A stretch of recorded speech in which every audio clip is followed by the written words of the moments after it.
Hello and welcome to my channel. Today we're going to go through quite a few John Does and a Jane Doe in Spokane County, Washington. I thought I'd just put them all together. We have this first one, and he was discovered July 11th, 1989.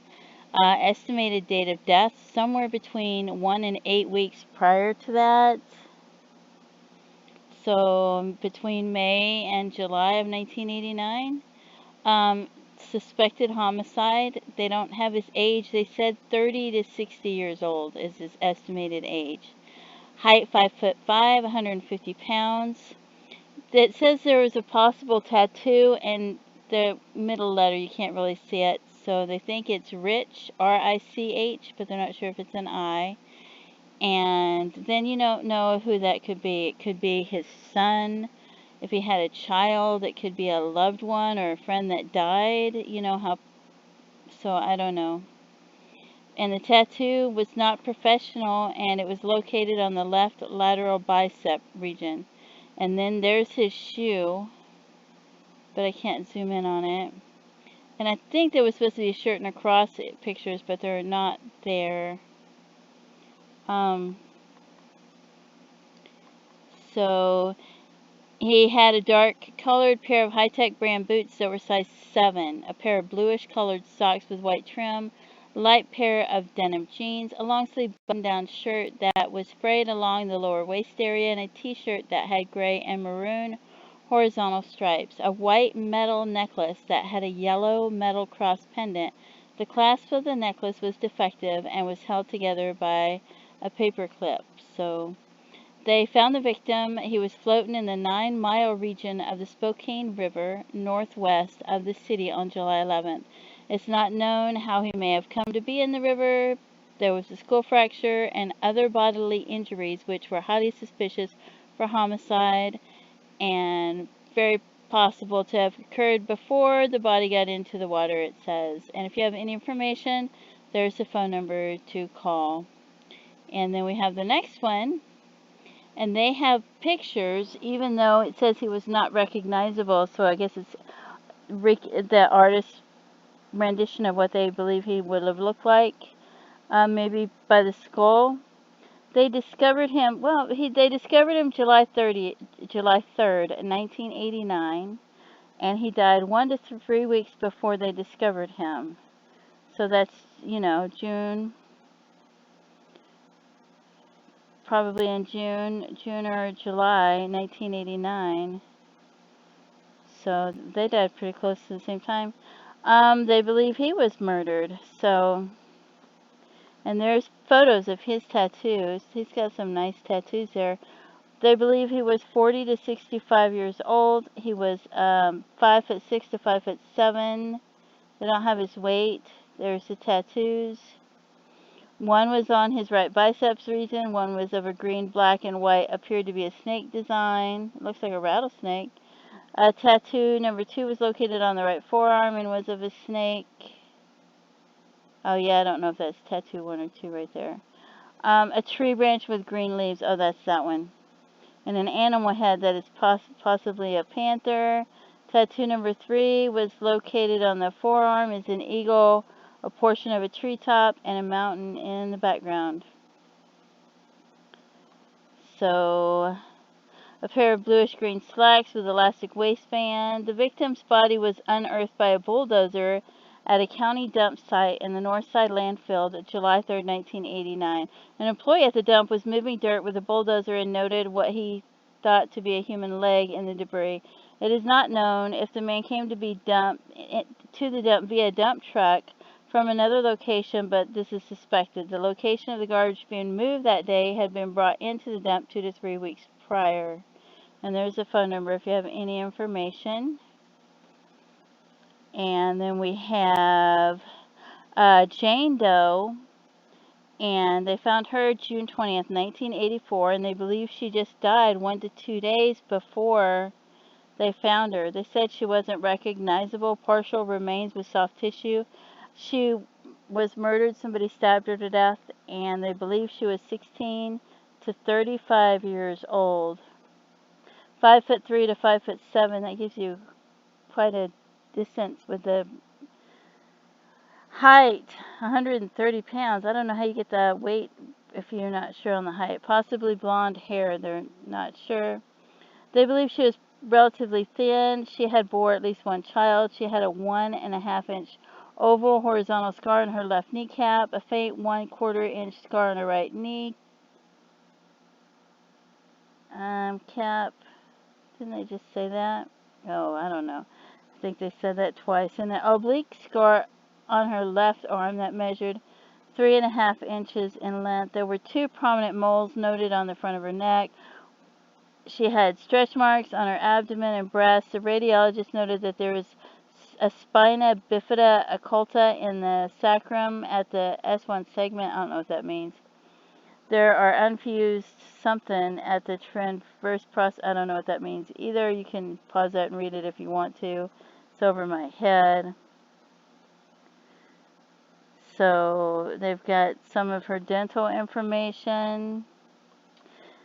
They found her nude, dismembered. That explains the height part, but I don't see how they get the weight at one number. Remains were located on the south bank of the Spokane River, almost a mile west of T.J. Munich Bridge. Her head had been removed. Her arms were dismembered at midpoint of both wrists and the legs at the mid-calf level. Her hands and feet were never recovered. They found a single hand on July 18, 1984, but it wasn't hers. So a month later, they found somebody else's hand. That means somebody else was probably killed and dismembered. Years later, April 19, 1998, a skull was found. That's a lot of years later. That's like 14 years later, they found a skull on a vacant lot, 7th Avenue and Sherman Street in Spokane. The skull was determined through DNA and tool markings. It was her skull.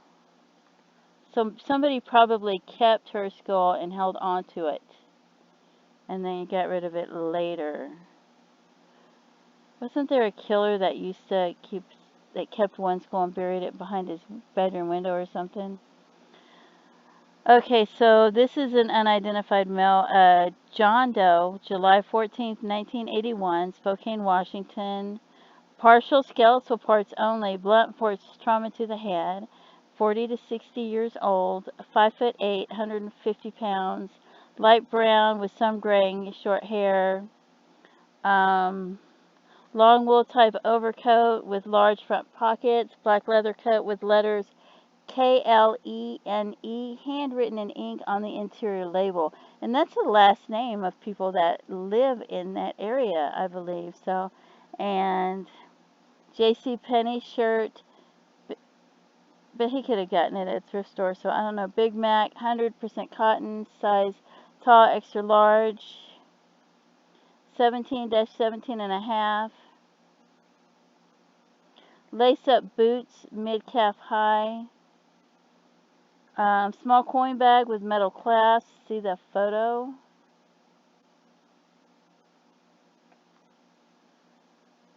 He was found in the weeds along a railroad embankment inside a transient camp located at Trent Erie Street near downtown Spokane. Several transients staying in the area stated that they had known the descendant and he had gone by the name Slow Harold. Autopsy results showed manner of death as homicide due to skull fracture. The head was partially severed from the body after death. The body was partially skeletonized. And then it talks about the word clean, Klene again, and that they found dry cleaning labels inside of his clothes, but they couldn't figure out where the dry cleaning labels had come from. They checked some companies to see if they were from them, like Troy Linen Company, but they couldn't find it. So they had no idea where they came from. And then we have another John Doe. January 21st, 1980. Died 2 days prior before they found him. Somebody burned him. It looks like he was murdered. Traumatic injury, smoke inhalation. They tried to find his age by doing the x-rays, and they think he was 35 to 45 years old, 5'6", 125 pounds. short brown hair, light brown eyes. He was wearing a blue jean jacket, a blue jean shirt, a blue and brown thin cotton plaid shirt, another jacket with nylon lining and foam insulation with an outer cotton fabric that had a fine blue colored weave. There was also a heavy denim garment with an inner lining of nylon which showed some quilted pattern, a pair of cowboy-style boots that were mid-calf in height with one bearing a label that said HYER quality boots made in USA. There was a single pair of white wool socks. Um, he was, they found him at 700 East Trent in a railroad tunnel east of downtown Spokane by 3 transients.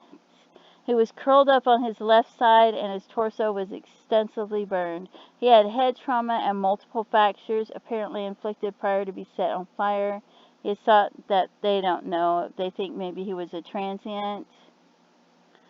But I don't know. He could have just been at the wrong place at the wrong time and got robbed, and then they burned him to cover up his body. So,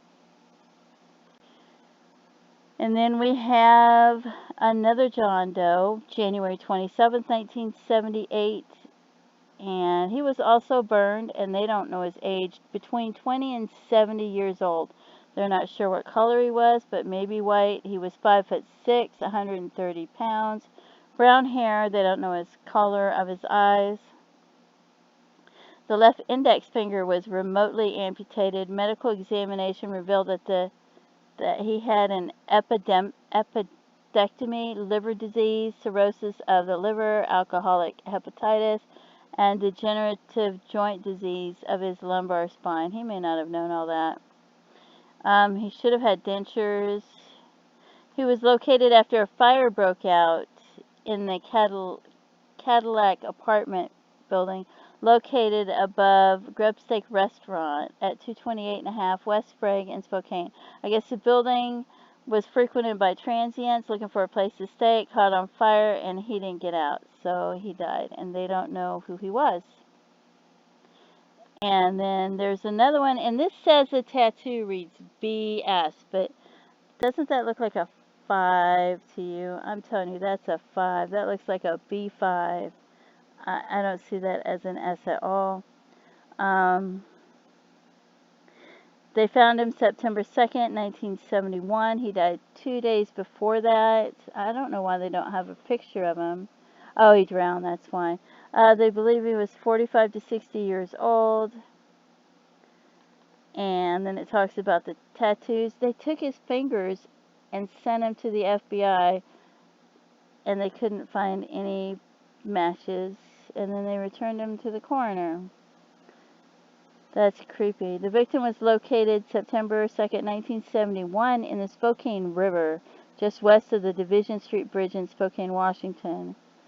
Some decomposition made visible ID impossible, so they don't know who he is or where he came from or who did that. So if you know somebody that has that tattoo, maybe. Here's another one. This one has a postmortem photo that you can click on to view. I'm not going to click on it.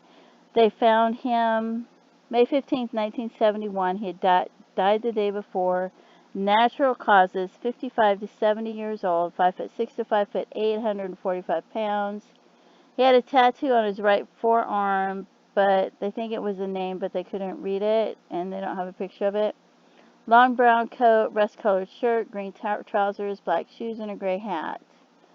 He was located lying on a cardboard alongside railroad tracks behind 104 South Division Street in Spokane. I guess he was, it says most likely transient or homeless, and that sounds like it because he's sleeping on cardboard. So, and then we have another John Doe, died July 1st, 1964, 4 weeks prior to being found. He fell or jumped from a train. So, he was 50 to 60 years old. 50 to 60 years old. I don't know if he traveled by train or if he lived there or what. He had gray hair. They don't have information about the teeth. He was wearing a herringbone twill suit, tan shoes, tan shirt, and a two-piece set of long underwear. He was found near Hangman Creek in the area of 18th Avenue and Ash Street in Spokane. They believe maybe he was possibly a transient or homeless. Sounds like he was dressed decent. This one is a John Doe found June 10th, 1963. They think maybe he drowned accidentally. So he died 6 weeks before that. So late April, early May. They believe he was 20 to 40 years old. He could be Asian or white. They're not sure. They don't have a height or weight. They just say he was found in the Spokane River east of the 9 Mile Falls Dam in Spokane. And so they're not sure. And then we have this John Doe, July 3rd, 1961. He died 2 hours prior to discovery. He has a recognizable face, but they don't have the picture. That's too bad. They probably have it somewhere, but they don't have it here. He probably drowned, they said. He was 60 to 70 years old. I don't know what happened. They don't have his height or weight listed, but he just died 2 hours before that. About with the initial G on it, so that could be his last name or his first name. He was found along the Spokane River at the foot of Clark Avenue in Spokane. They don't know. They said maybe he was a homeless person or transient. I don't know. You don't know what happened, so we shouldn't try to assume too much. Another John Doe, January 21st, 1961, died 3 days prior to being a recognizable face, and again, they don't have a photo here. Natural due to heart disease, but you could probably get it if you need it, or send one to them if you know of a loved one that's missing. He was 50 to 70 years old. He was a white male. They don't mention a lot of things. He was found sitting on the north bank of the Spokane River at Howard Street. His face was partially eaten by rats, but still recognizable. He was possibly a transient or homeless man. They don't know. They just know he was sitting along the side of the river and he died due to heart disease. And they found him 3 days later. So there's a lot of Jane Does a lot of John Does and one Jane Doe from Spokane, Washington. So if you know anybody that's missing, or you're going through missing people trying to connect them to see if they match any John Does, there's a bunch in one video for you. So hopefully these cases get closed. Don't forget to stop and pray for their loved ones. And thank you so much for tuning in. Have a great day. Bye-bye.